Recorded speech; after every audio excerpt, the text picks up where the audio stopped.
What is going on, everybody? My name is Conor Lawler. Welcome to another week of Weird News Wednesdays. This is the Heroes for Hire podcast. We are back again talking all the strangest news stories from around the world. We talk about the news the real news is too afraid to talk about.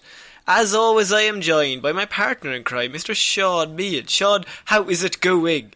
Good. Isn't all news weird when you think about it? I mean, it's a very philosophical question that you've kind of opened with here. I feel people are ready for it at this point after 100 and something episodes. So my thought is that if something is newsworthy, that means it's noteworthy. Oh. Meaning it's out of the ordinary, which by definition is weird. I feel like you've waited 136 weeks to ruin the concept of the show, but I mean, big props. Well, look, wait, have you known this from the start? Oh, my sweet summer child. Oh. I've known this all my life. You were born in the weird news. Moulded by it. So, Shaun, this is weird news. What do we do here? You have spent the week gathering all of the weirdest news stories from around the world. You're about to read them all out to me, a man who is too busy putting food on this table to listen to your nonsense. Sorry, I fucking blacked out for a second there. What happened? No, that was in character. No, I don't think it did. So, Shaun, this week we are starting... I'm just going to open this story that this headline is mad, right? But we're going to start with... You know when sometimes people can just get so aggressive and you're in the middle of an argument? Have you ever just gotten like so mad that you just forget your surroundings? So you're just too involved in the feud to know what's going on around you. I want to say yes for the sake of the story, yeah. But also I'm very passive. I'll take a lot of shit before I say anything. A lot of shit, as we have seen. That's fair. Good point, Conor. Well done. Well done. Good attack on my character. Keep it fucking up. Go on now. Right. No. So I have these three men. Right. They just got into a battle. They got into a bit of a brawl this week, Shaun. And so you have a triple threat going on. A bit of a hell in a cell being broken out. And something happens in the middle of the fight that is so out of the ordinary that you think, how could nobody have possibly noticed this was going to happen? Because I have 3 men fall down 8 floors down elevator shaft in the middle of a brawl. What the fuck? This is from Die Hard, surely.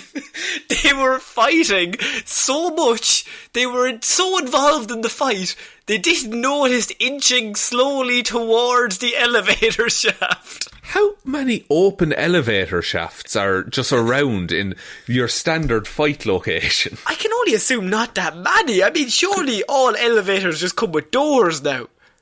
You would, unless this is like some kind of early days elevator these men were brawling around. 3 Pennsylvania men were hurt after a brawl between them ended in all 3 falling down an elevator shaft. That would end it. That would put an end to it. We'll have to check the high-speed camera to see who fell last, because they're the winner. They won. Yes. Technically last man standing. Officials say 3 men were fighting on Monday night on the 8th floor of an apartment building in King of Prussia, Pennsylvania, when they broke through the elevator door and fell down the shaft. The steel elevator door that when you push the button the door opens, they broke through that door. There was no elevator there, so they just fell 8 floors directly to the bottom of the shaft. That's fucked. Those doors should be harder to move, surely. That's surely step 1 of the metal door. How weak are those doors? Because, okay, fair enough if you're throwing someone into it. They probably wouldn't hold up against that. But, like, the door of my bedroom could probably hold up to that, I would say. Yeah, that's so weird. How poorly made was this elevator? It's got to be the shoddiest. Like, it's a cardboard box with a fucking rope attached, and there's a Quasimodo style figure. It's a pulley system. It's a pulley system, levers and shit. We all did physics. It's a 2-man maximum because he's fucking wrecked after 3. It's the weight capacity. It's like 9 o'clock and 5 o'clock when people are going to and coming home from work. He is bet. About 8:30, he's drinking protein shakes. He's getting himself pumped. He's like, right, come on now. He's stretching out. So the victims were all taken to the hospital.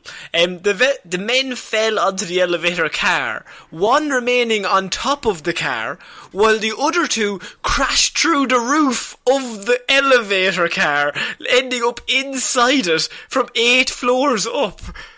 Jesus. So Yes. It's not even like they landed on, the pillow factory located in the basement. Yeah, it's you always put the pillow factory in the basement just in case. Logical place. Same way you put the anvil factory very high up. Very high up. Wile E. Coyote thought of that one. Thank you, sir. Like, the only way this could have been... Look, these men are all fine. That's why we're talking about it. Yeah. But, like, one of the guys... Like, they all hit the floor of the elevator, and on the very bottom floor, the ding, and then the doors open. And then, like, one of them comes out with a title belt. Oh, I can only assume. And it's The Rock.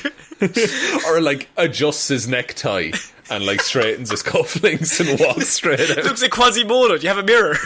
Just gotta fix the hair before work. Quasimodo there, panting, like, oh, fuck. Oh, Jesus. So the victims, first responders extricated 2 of the men from the first floor and the 3rd from the second floor. So they got 2 of them from the first floor, and they got the other one because he was on top of the shaft from the second floor by opening the doors. And the detective says this goes all the way to the top. Of course, and sunglasses on. It's like, these men are dead, sir. Stop. Oh, I'm sorry. That was wrong on so many levels.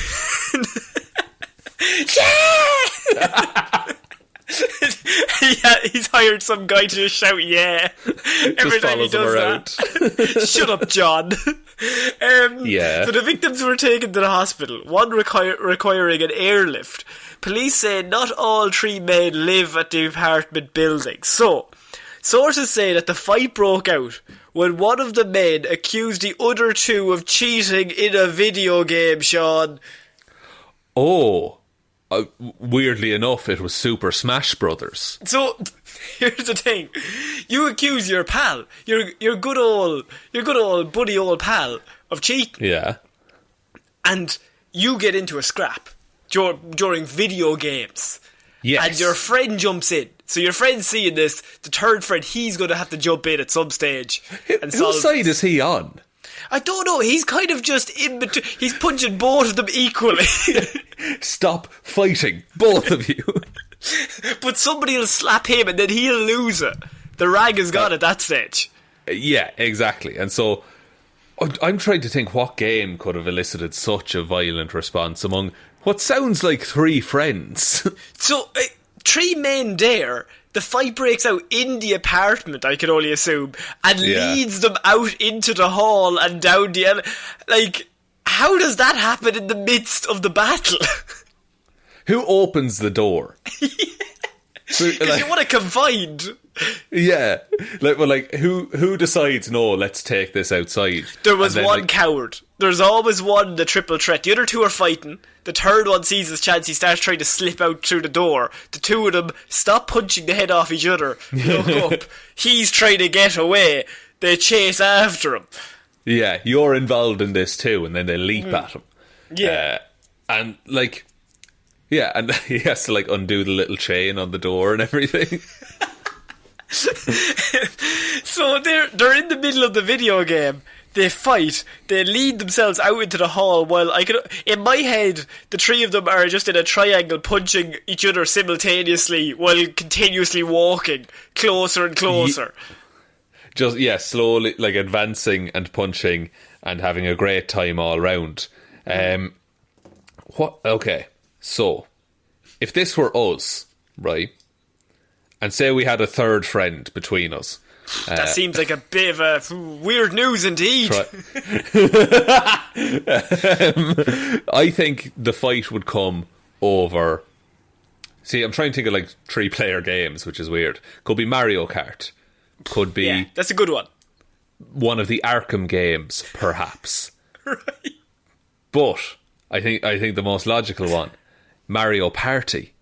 Oh. Because or an RPG game where one of the other friend is constantly picking up all the weapons and we have nothing. We're not playing Baldur's Gate again, Connor. Like, they are constantly like just spamming the square button to get that gear in. Oh, the square button is like worn out from the amount of fucking RSI They're not killing injuries, anyone either. They wait until we do all the work and then they sneak in. You're the support and I'm the hoarder, if you will. So I think that's what happened. I also think, they definitely didn't process the fall. Like, they were upstairs fighting, and then suddenly they were all in hospital. Suddenly, there's a big gap, but for them, it's like seconds. They cannot figure out how they've gotten here. They wake up still punching. And presumably, the person whose apartment that is will never use that elevator again. No. And what's another thing is tenants at the building are puzzled at the situation and how it could have happened. That's not an elephant that flew into the elevator. It's 3 humans. So I'm pretty sure it was faulty equipment, said one tenant, Daryl Washington. Daryl has his head screwed on right. Daryl is like looking for, okay, this could have happened at any time. These men are heroes. Taking one for the team. The rest of us. Any one of us could have fallen through that elevator shaft. Daryl is the Vince McMahon of this apartment block. Just seeing opportunities. He's just seeing dollar signs. So we invite more people to the town. We put up flyers. We have a Royal Rumble situation that leads to the loser continuously falling down the shaft in the elevator. By the way, falling 8 floors and not dying. How does that occur? That is pretty impressive. If I could get that height, how high is 8 floors? I mean, it depends how big a floor is. That's what I'm trying to establish, Connor. I was trying to fill for time while I googled. On average, how tall is an 8-storey building? It says it varies. This is fucking useless. Wow, it varies. You know what it says? It varies widely from 14 feet to well over it. Fucking hopeless. Wow, thanks Google. Well over it. That'll really solve it. Look, we've narrowed it down anyways. It's anywhere from 14 feet to the Empire State Building. I can only assume it's the Empire State Building because Google has told me it's well over it. That's okay. So a typical story is 3 meters. So they fell 8 times 3. They fell 24 meters. Yeah. So that's... Oh, for God's sake. This seems well over 14 feet. It really does, doesn't it?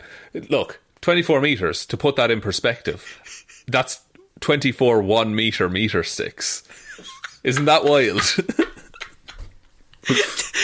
Please never teach maths to children. Everything I just said was correct. Right, just imagine a 1 meter stick. Now, imagine 24 of them. That's how big it is. Now, I'm not getting into any more details. I think I fucking solved this, lads. Well, Connor, that's 24 thousandths of a kilometre that those men fell. For fuck's sake. How can you not just use Google to translate 24 metres to feet? It's 78.74 feet. We're all aware of that. Thank you, for fuck's sake. I was just trying to add a bit of flavour. Just imagine 24 1 meter sticks. That's 13.12 of me. Oh, for fuck's sake.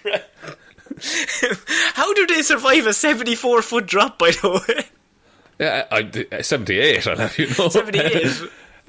I don't know, honestly. By all accounts, those 3 men should be...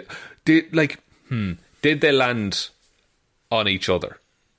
Is it like in a car crash where you, like, if you're limp, you have a better chance of surviving? Oh, none of them are limp. They're all like tense, pumped up, like pumped up. They're all in the middle of a battle. It's true, but maybe there was. Look, and I don't mean to insinuate anything. Perhaps these men had some beverages during some beverages. It's just a miracle. It's a miracle that all 3 of them are still alive, and also it's just a mad story of how a fight has just broken down into anarchy. This doesn't normally happen in a fight. Normally they would just stay on that floor, but the fall is really what caught my eye. And imagine being in a fight and then suddenly being 8 floors under where you used to be. Yeah, it's like in like Marvel vs. Capcom or like Street Fighter, where there's like, if you do the right combination of buttons, you go to a new stage. And the fight continues.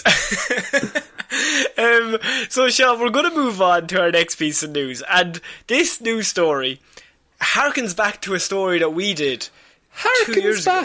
Harkens back to a story that we did maybe 2 years ago about a little submarine that was sunk that cost $3 billion. My God, one of our favourite stories we've ever covered. And why that story stood out to us was, I like when small human accidents lead to big issues that you just can't solve with just like, it'll be grand in the morning. Yeah, it's like it's someone's fault and like something has to happen because of it. Forklift driver accidentally damages high-valued electronic warfare gear. Oh no. Yeah, and you can tell it was an accident, but he had to come to terms with the fact that he did it. A forklift accidentally struck a crate and damaged a high-valued electronic warfare equipment at a US Navy base in Indiana last month, resulting in a Class A mishap, according to officials. Now, a Class A mishap are the most serious of Navy mishaps classification, Shaun, as they involve more than $5 million in damages, in serious injury or loss of life. Oh no. That's a bad day at work. You don't want a Class A under your belt when it comes up to promotion time. The thing about this is, we've all had bad days at work where you're just grumpy and you're like taking it easy. You're having an easy day. Either maybe you're hungover or you didn't have a good night's sleep or something's going on. And you're just like, right, I'm going to do my job, but I'm obviously not going to be as effective today as I might be to yesterday or tomorrow. I'm going to give like 40% and that'll be fine. When you're dealing with high-valued electronic warfare gear and your job is to move the very sensitive warfare gear from one area to another area, I feel like you can't really have one of those days. I don't think there's an off day in that scenario. Like, isn't it grand? And look, I'm going to look on the positive side of things. Okay. Isn't it glad that it's electronic warfare these days and not in the old days where it was hydrogen bombs? It could have been a nuke.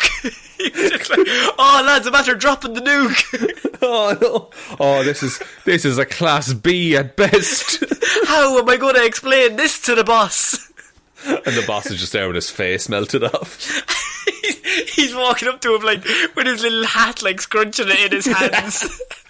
Just like, oh boss, we've had a bad day. Oh yeah, it happened again. I'm real sorry. Just for miles, there's just wasteland. Oh boss, you're not going to believe it. Okay, how do you, as a forklift driver, like... Explain that. Explain it and justify that, like, no, I'm good to work the rest of the day. No, honestly, I'm fine. I'm fine. Look, I'm not going to do it again. Promise. I have never been more alert than I am right now, sir. Honestly, I swear. No, I swear, lads. I honestly, like, just bet your life on me. I guarantee I won't be dropping another $5 million piece of equipment. Like...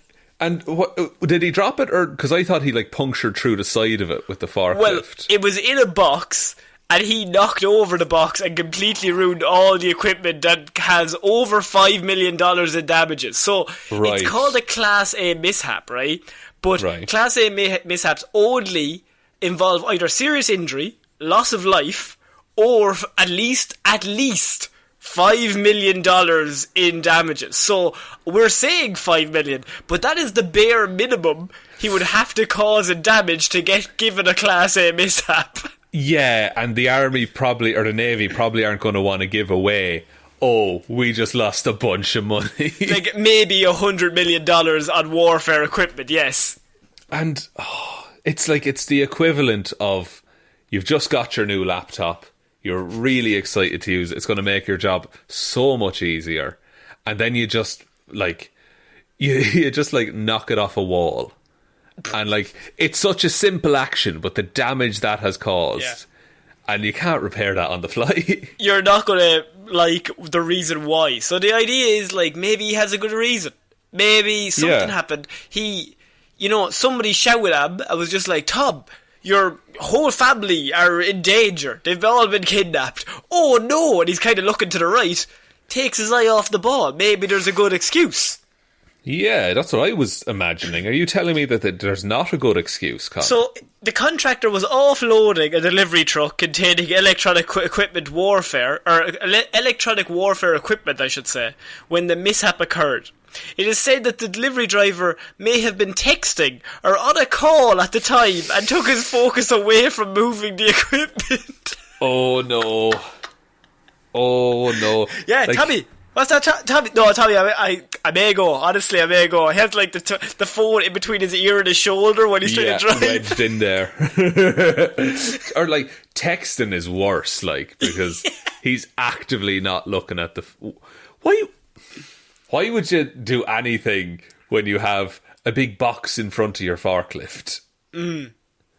Like, why would you...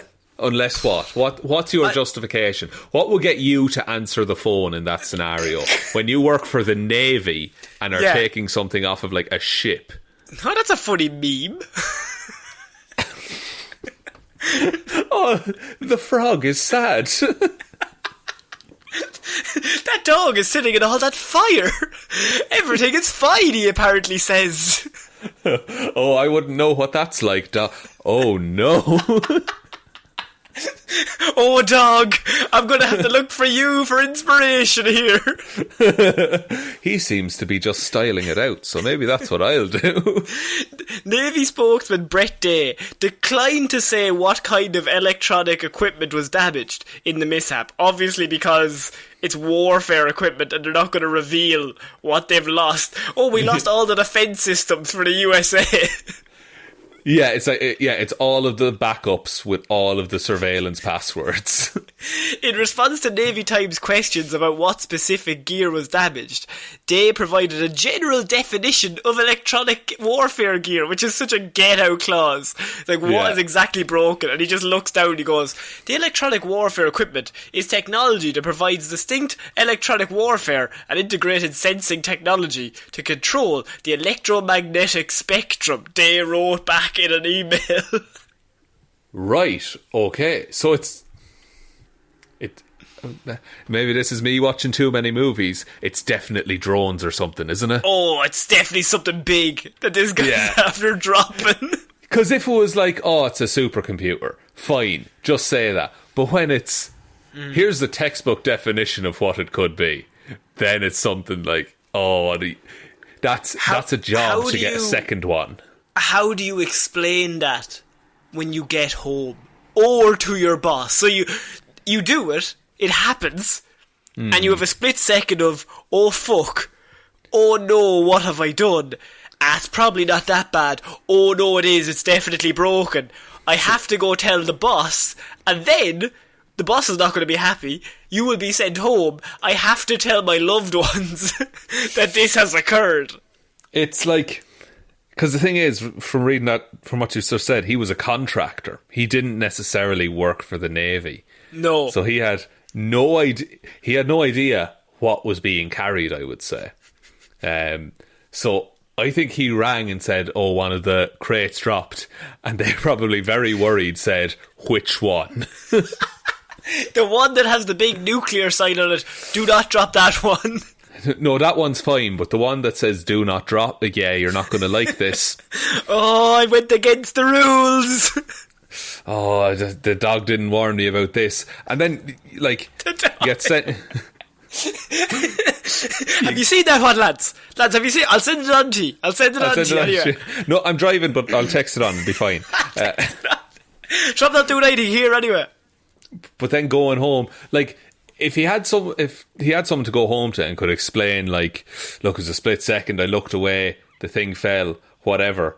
I think it's worse if he was going home to like an empty house and he just has to relive that moment for the rest of the evening. And he's just sitting there on his own, scrolling through Reddit, being like, upvote. Oh no. This way upvote. Oh no. He's just mad. He can't get off Reddit. He's just obsessed. He's just obsessed. Like, the memes are the only thing that make him feel anything better. And he's just like, how am I going to pay back $6 million, $7 million, $100 million? How am I going to pay that back? And he just looks to his right, he's like, oh, that's a good Despicable Me meme. That's a fucking lovely minion there. Do you know who I feel like now is Bad Luck Brian? The really old memes. And he's like texting his friend, hi John, I know you're a whiz at the computers. Could you Photoshop me in for Bad Luck Brian? One of my faces. That'd be great. I'm going to share that now. Josh. I think this guy, he's had a bad day. I really think that of the days that we've covered here on this show, this man is having a real bad one. It's rough. Probably the worst day at work he'll ever have, though. So good to have it out of the way. Get out early. Yeah. Leave at your lowest point, and then you can come back, and then you have your return. That's what I would say. How's he going to get a reference? I was just thinking that, like, if like the Navy hired him in from like an outsourced company, that's going to have to go on his record. Yeah. And so anyone who hires him in the future, they'll look through and be like, oh, was he involved with any accidents at work? And it'll be like, Class A mishap, US Navy. Class A? That can't be that bad. I mean, Class A, Class B, like, let me look up the definition there. Oh. So yeah, if you think you're having a bad day at work, just imagine the first 20 seconds after this guy dropped that box. And then the emotions that must have went through his head, that is just like, oh no, not again. This is the fourth time today. Droppy Dave, they call me. How did I get this job? It was the memes. I kept referencing memes in the interview. They loved it. So we're moving on to our next piece of news, and this involves school kids getting kidnapped, Shaun. And being taken hostage. It's a bit of fun. Sorry. Do you remember I said how all news was weird news? I think you've gone a bit far. Okay. But you'll know where I'm going with this, because school bus driver reveals how kids nagged themselves to freedom after being taken hostage by armed hijacker. Okay. Interesting. A school bus driver has revealed how fearless children nagged their way to freedom after being taken hostage by an armed hijacker. The 18 kids aboard the school bus in California on May 6th bombarded escaped army trainee Jovan Calozo with so many questions he had to end up booting them off the bus for his own sanity. Where'd you get your gun? What's the army like? Do you have to wear green? Can you see each other in camouflage? What colour is your face paint? Are those boots your own? They asked him, was he a soldier? He said yes. They asked him, why are you doing this? He never did have an answer for this one. They asked, was he going to hurt them? He said no. They asked, are you going to hurt our bus driver? He said no. They asked, why are you wearing that outfit? He said, just cause. The question. And this is where he starts to get sick of it. The questions just kept on coming. Around once every 500 feet, apparently, says the bus driver. Which, when you're driving a bus, that's pretty ridiculous. How old were the kids? So it doesn't say how old. Although from first look, maybe 8, maybe 7. Right, okay. So, like, old enough to know what's going on, but also old enough to be fucking annoying. Yeah, and so how we know all this is because the bus driver was driving the bus, and this guy gets in and he points his gun at him, and he's just like, let me drive the bus, like, get out of the driver's seat. And so the bus driver is still on the bus, but he's just listening to the kids just constantly bombard this new entry into the bus. Like, they don't really care that he has a gun. They're like, who are you? What's going on? How's your mum? What's this? I like that this man's a recruit in the army, but, like, 18 children just fucking broke him. And yeah, they never do, like, interrogation techniques. Yeah. He'd never last. He'd cave instantly. Like, although it's not said here, but one of the kids was mad about waterboarding. Like, they were just like, let's fucking do it to him, boys. He's just into waterboarding in a big way. Just big into it. And they're just like, little Jimmy, you're only 6. Fucking get the rag, boys. Here we go. I brought the jug from home. I've been waiting all my life for this one moment. Oh God, little Jimmy is... I think this is a character I don't want to feature on the show very regularly. He's a dangerous man. I'm frankly uncomfortable with the whole situation. So, Corbin said, with 4 Jackson absconder Colosso, 23, quickly snapping at the ferocious inquisition that he was having to face. To be fair, I believe it. I used to work in a shop that was like a toy and art shop, and my God, children. God, they're just... Idiots. Inquisitive minds, but idiots. Yeah, but like, it's never good questions. It's always just idiotic stuff. It's absolutely useless. Also, one time, right, you'll remember this. Do you remember in school, there were those little eggs and they had aliens and goo inside them? And then, wasn't there like a theory that if you put 2 of them together, you could have like an alien baby or something? An alien baby, correct. Yeah, of course. So we still sold those in this shop. And one of the kids was like, wasn't sure what to buy. And I was like, oh, these are cool. And I held up one of the aliens. And he said, no, those are stupid. In 2004, Grandpa. The future is now, old man. And then he kicked me in the shins and took the till. Took the whole till? The whole till, just ripped it out of the desk. No, what did he say? He said that those are stupid. And then he turned away from me. And left the shop without buying anything. Fucking dickhead. Fucking dickhead. I think they're class. You can throw them on the roof. You can copy bits of newspaper onto them. It was a simpler time, Sean, back in the day. We didn't all have Game Boy Advances. We had Game Boy Colour and we were happy with it. Oh, we were more than happy, Connor. We were free. Before it was advanced, we just had it in colour. That was all that mattered. It's just to have a fucking light on the screen was deadly, lads. Yes. And you'd be like trying to tilt the fucking screen to the sunlight.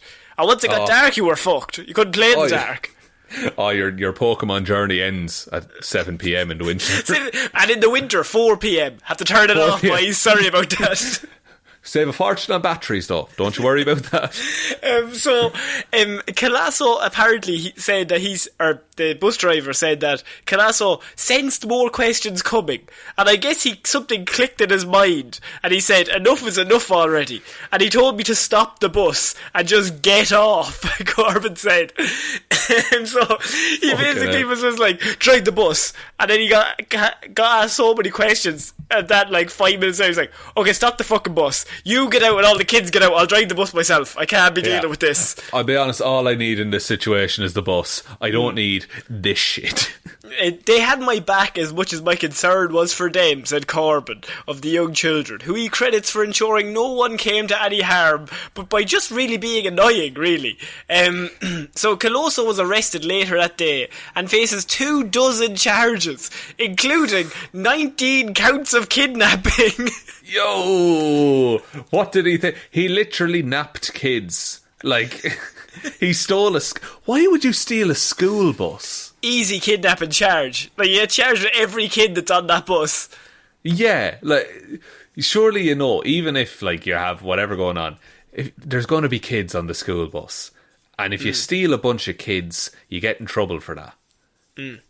That's rule 1. That's what I was taught. That's what they taught you in prison. That's what they taught me in prison. Little Jimmy taught me that.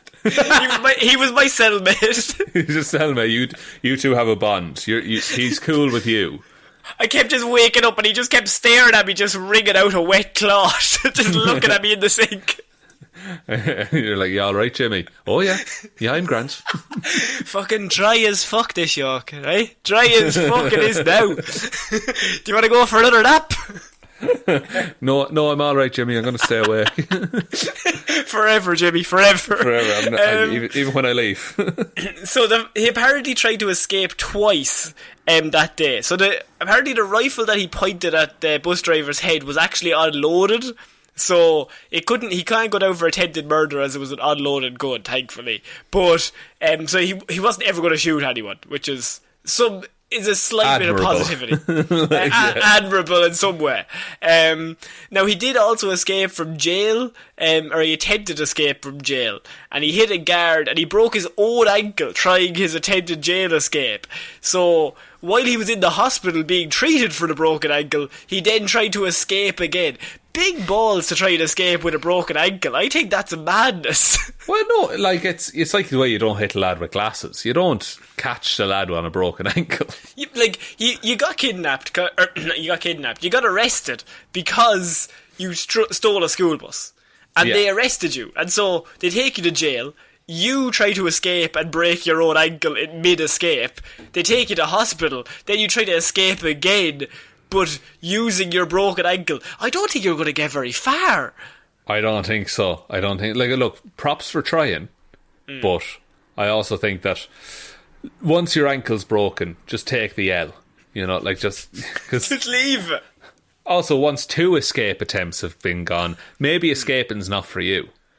Just leave. I think at that stage you're thinking, maybe I'll try again tomorrow, because today is not the day. Maybe I'll try again in 6 to 8 weeks when this ankle heals. When I can actually move my leg. That is a good strategy. Have both legs usable during the escape.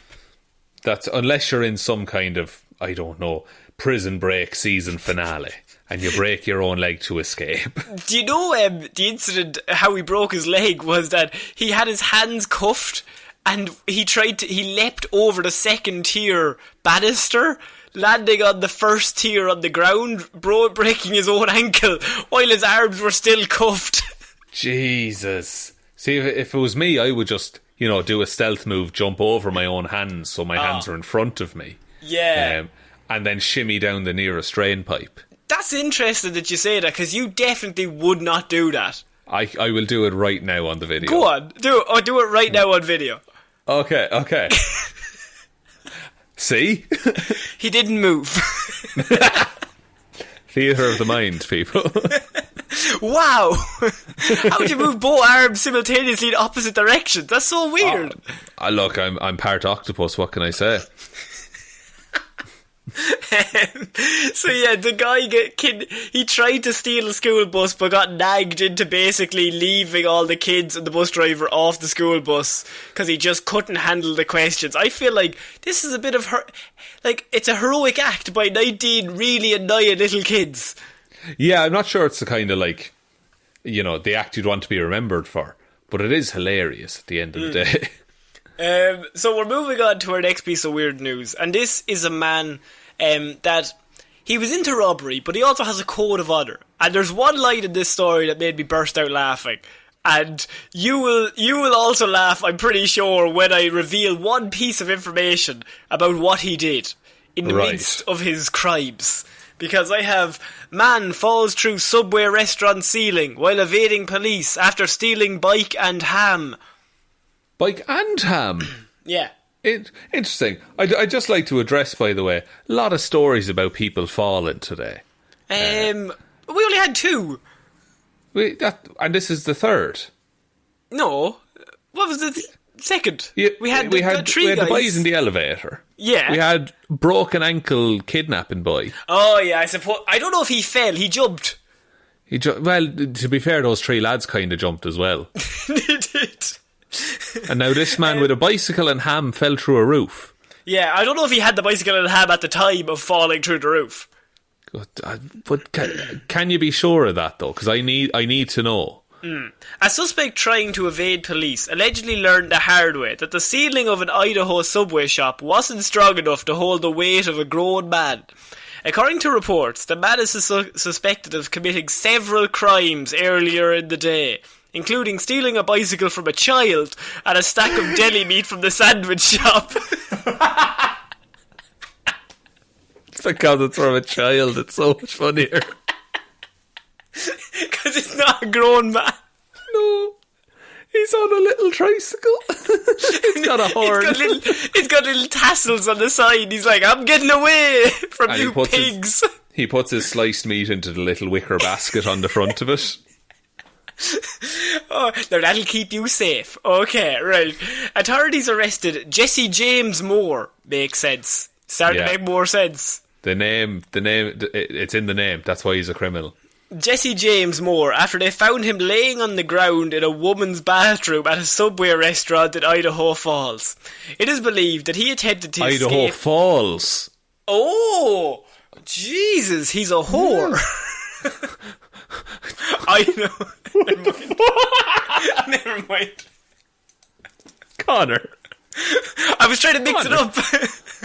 You were trying to do the whole switcheroo in comedy. Subversion, bit of switcheroo. He's a whore. You know how it is. Oh, don't I just? Oh, he's a whore for the ham, Sean. He's a whore for it. I'm a whore for ham myself. Actually, I've gone off ham a little bit now, I must say. Yeah, I don't know. Look, this isn't the platform. I'm eating more substitutes. It's fine. Are you? What substitutes are we having? A lot of tofu going on. Jackfruit. Jackfruit's pretty good in a lot of things. Interesting. And your classic corn as well. QUORN. Have you gone vegan? No, be God, no. No, Jess, no, Jess, no. Connor, please. I fucking love milk and cheese. We know this. Have you gone vegetarian? No, I don't think so. I quite like fish as well, you know. But just trying to vary it a little bit. Not every meal has to be meat, is what I've learned. What? Sorry. I know. Hear me out here. Do you know the stuff you have on the side of your plate next to yours? I have Weetabix with ham. Oh, sorry. I know we're in the bit at the minute. That's a fucking hateful thing you've just said. That's not a movie review level that I'm ever going to get to. I just wish makes it. That would be like a good movie that's just so unexpected and different. Yeah, but also that would not taste nice. So it's like, it's a good movie but also has a really bad aftertaste. Joker? Joke. No, not Joker. So they said that it is believed that he attempted to escape through the ceiling and then fell through as pieces of the ceiling were found laying on the floor next to him. Jesus. Don't need to be good detectives to figure that one out. Came through the roof. Big hole in the roof. Bits of roof beside him. I'm just going to say he probably came from there. I don't want to start making bold strategy claims, but fucking big hole in the roof. Loads of debris on the floor and putting the pieces together. Can someone... I'm not going to fix that roof. Can someone draw a chalk line around the hole in the roof? So we know where it is. Some lad on a step ladder trying to fucking draw. Chief, I did hopscotch again. Fuck. Moore is believed to have been involved in a series of crimes leading up to his arrest, though, shot. So the piece in the roof did not make me laugh just yet. It's the series of crimes beforehand that really get him in there as the world's most dangerous criminal. Okay. So the owner of the Subway told authorities that Moore had entered the restaurant earlier in the day and went behind the counter to fill out an application for a job. Right? Okay. Bettering himself. After he left, employees reportedly noticed that a stack of ham was missing from where they had left it. What?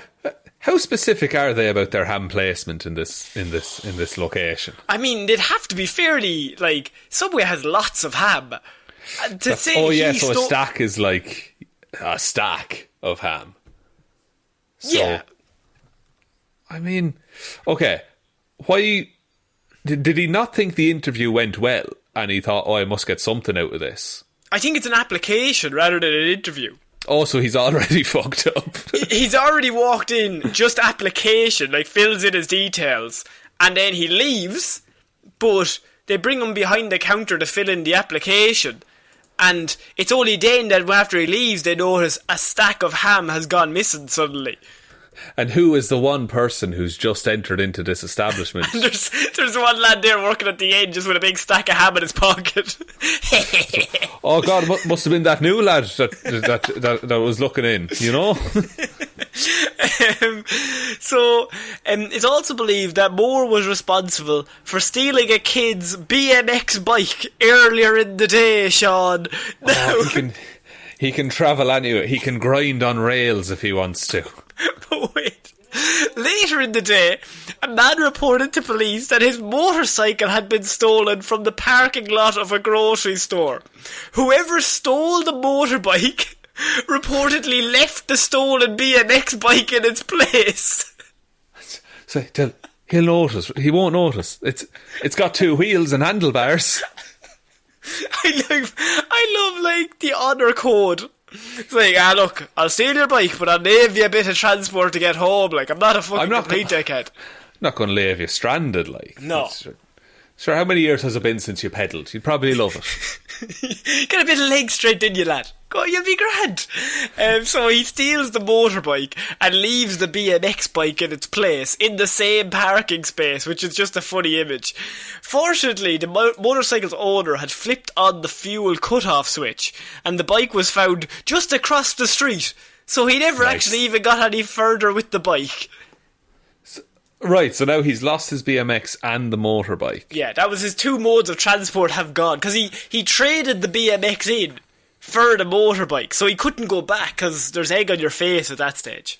Yeah, you can't go back and you can't replace it. You can't haul, because the honour code, he would have to push the motorbike back across the road, put it back in the parking space, and then get the BMX. Now, some could say he probably just could run over, get the bike and cycle away. You'd have that done in maybe 20 seconds. But as you said, Honour Code declared that he had to get the previous item back before he could take the new item. Yeah, look, we don't make the rules here on the Heroes for Hire podcast, but that's how crime has to happen. You always have to leave something. You take a penny, leave a penny. That's how crime works. That's it, but one of the pennies is real and one of them is made of, like, cardboard. Yeah. Officers reportedly spotted Moore in the area, who they say walked back into the Subway restaurant. He's back home because he now has a job there. Back so he's to where it all began. And locked himself in the women's bathroom. The owner of the Subway helped open the door, where Moore was reportedly found on the ground, along with pieces of the ceiling. So he had tried to steal the motorbike, then he realised he couldn't, went back to the Subway, still, I'm assuming, carrying a stack of ham somewhere on his body. Then decided he'd lock himself in the women's toilet, try to get into the ceiling, which he did, and then immediately collapsed back through the ceiling onto the floor and ended up just basically in a heap. And he's not had a good day, it must be said. Like it's gone wrong at every opportunity for him. Other than the ham. He won big on the ham. Actually, 50% true, he was on a high. He had ham and he had a BMX bike. He could have left it, but he put it all in. He went all in on the Moore bike and going back.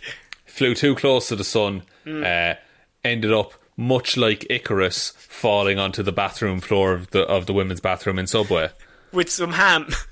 Well, I assume the ham was snacked on throughout for the energy in the escape. To push the motorbike. Yeah, he ran out of ham and he was like, oh, well, now I don't have the strength needed to push this motorbike. I'd better But ironically, if he hadn't eaten the ham, he wouldn't have had as much weight, wouldn't have went through the ceiling. God, that is true, Connor. Mm-hmm. Fair play to you. Yeah, but he had emotional weight. He had guilt from the theft of the ham. So he had the emotional weight and the physical weight of the ham in his belly. Double weighted. Oh, you don't want that. You do not want that. So the county jail lists Moore as an inmate. He is reportedly facing multiple charges, including grand theft for a motorcycle and petty theft for the bike and the ham. I like that distinction there. It's like, no, like it's a bike and some ham. He can't he can't get the death penalty for it. But it has to be noted. Little Jimmy's in the jail, ringing the rag. The old rag. I don't like little Jimmy. He scares me. He's a prick. That's the point, Shaun. You're meant to be scared. Yeah, well, mission accomplished. So we're moving on to Florida Man, Shaun, and I have Florida Man says truck swerved because it was struck by lightning, not because he's drunk. Oh, so he was driving the truck. Okay. Right. I mean, hard to prove. Or would it be? Was it stormy? Hard to disprove. Was it stormy in the area, Conor? It wasn't, no. But Clear one of them had skies. been hit by previously. Not even today, but maybe another day. Are you implying the truck is some kind of Knight Rider scenario? I'm implying that maybe he got struck by lightning yesterday. The day before that. The truck still isn't right. He hasn't been to the garage to get it fixed. Well, then I think the onus is still on him as a responsible truck owner. Yeah, you know? That's true. So what did he swerve into? What did he swerve into? He wasn't swerving into anything, because Steve Stinton, 38, is accused of driving drunk on the I-75, an arrest affidavit states. A trooper allegedly spotted Stinton with his turn signal on, swerving between lanes, repeatedly. When the trooper pulled him over, Stinton had alcohol on his breath, slurred speech, and had difficulty locating his insurance paperwork.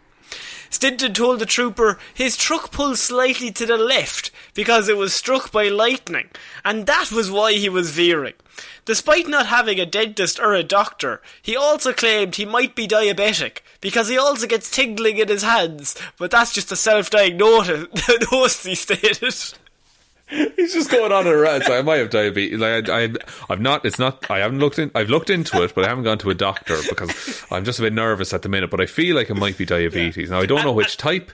Yeah, I don't know if I mentioned about the car, but that got struck by lightning as well. That didn't help my diabetes. I don't know if there's any medical connection between those, but I feel like the shakes got worse from the diabetes. And the tingling, well look, tingling shocks, that whole thing there, you know yourself, officer, we've all felt electricity. Are you feeling something right now?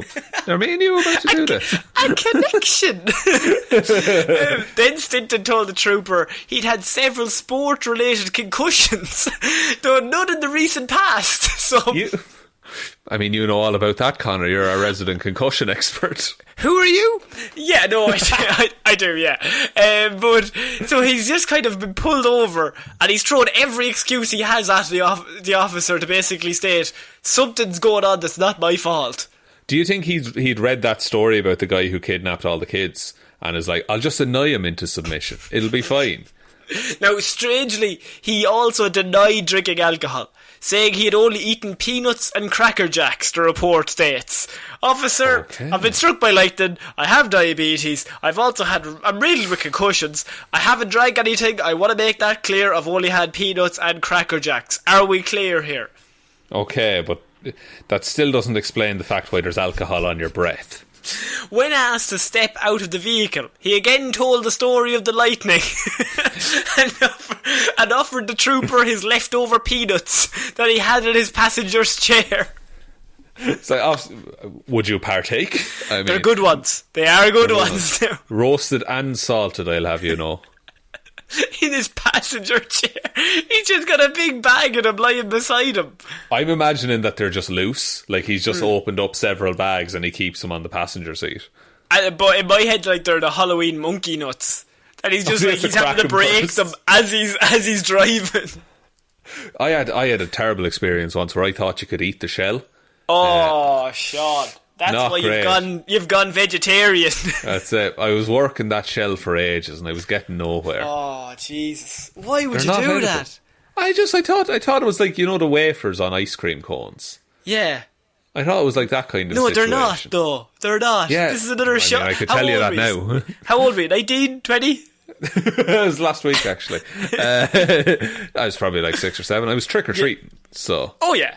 It wasn't in, like, February. No, I wish. I wish I had something to do in February.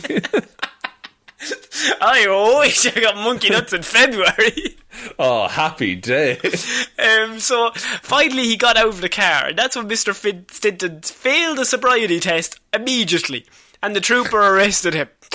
On his way to the jail, he reportedly asked several times what would happen to his peanuts. Because, look, there's this elephant that's been chasing me, and he's fucking mad for peanuts. He's got fucking lightning powers. I didn't say that now in the car, but he does. That's what struck me. I don't know about you. Lightning elephant, pretty shocking, I think you'll agree. Keeps feeding me sugar while I sleep as well, the bastard. And there's this other lad who keeps wringing a towel and laughing. His name was Johnny, I think. Jimmy. Sorry. Did you forget your own character? No, I was playing along. Oh, sorry. It was the old switcheroo again, Sean. He's a whore. You think it's a different character who waterboards people. I did the old rug underneath them. It's the same guy. He loves it. There's not two men who love waterboarding in this world. Nothing funnier in comedy than waterboarding. That's what my improv teacher told me. You famously did improv in Guantanamo, right? I did, yeah.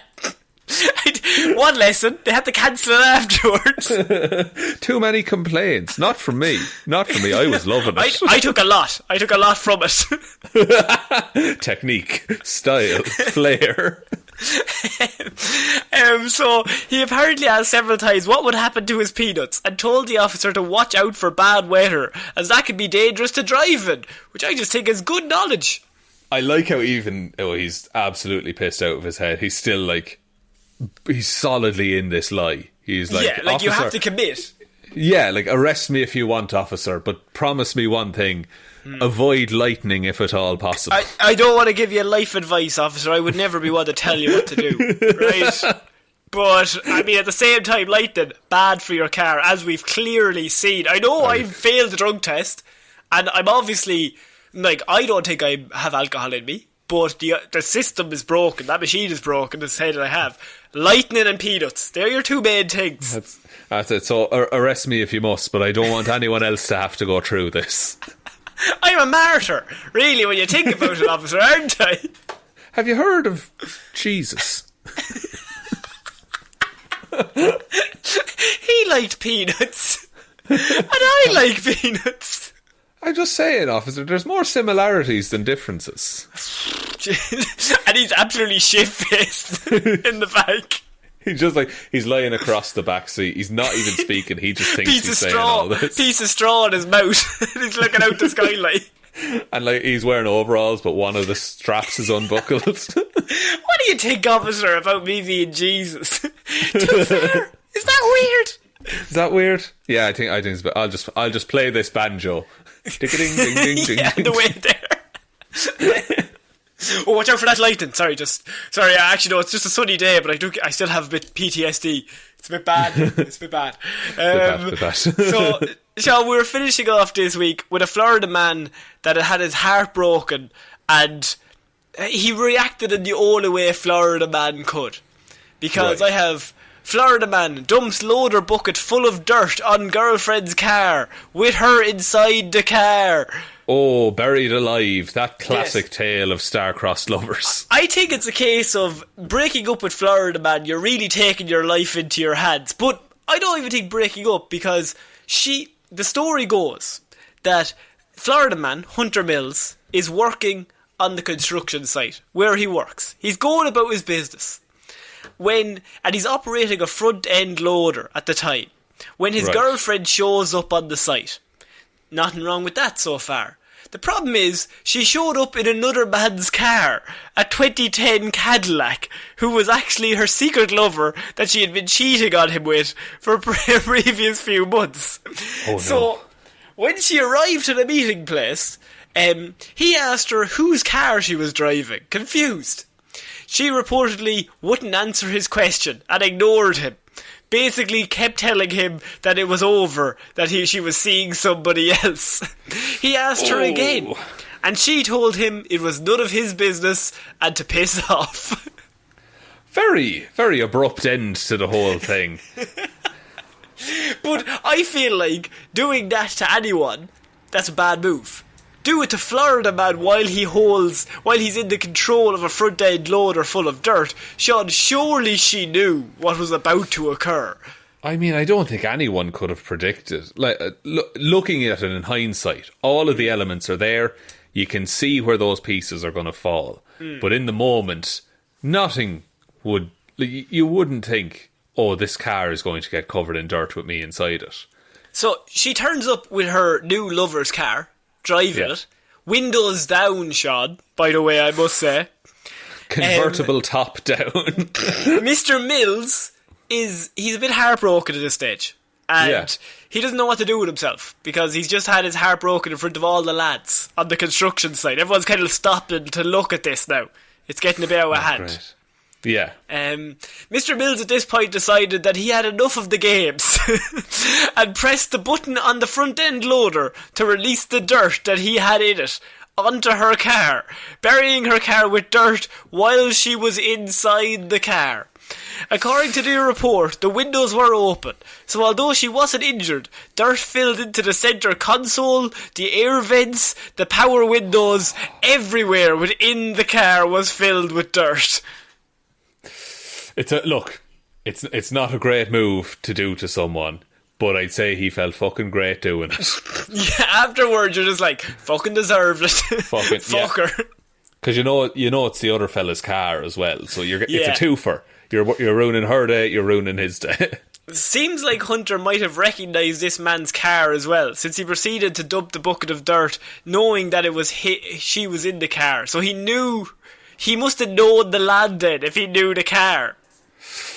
Oh, that's another layer. That's another layer on top of the whole thing. How, was she able to just drive straight out of it, or did they have to slowly, archaeology the car out of the pile of dirt? I mean, at that stage, I think if the car is filled with dirt, how can she drive away?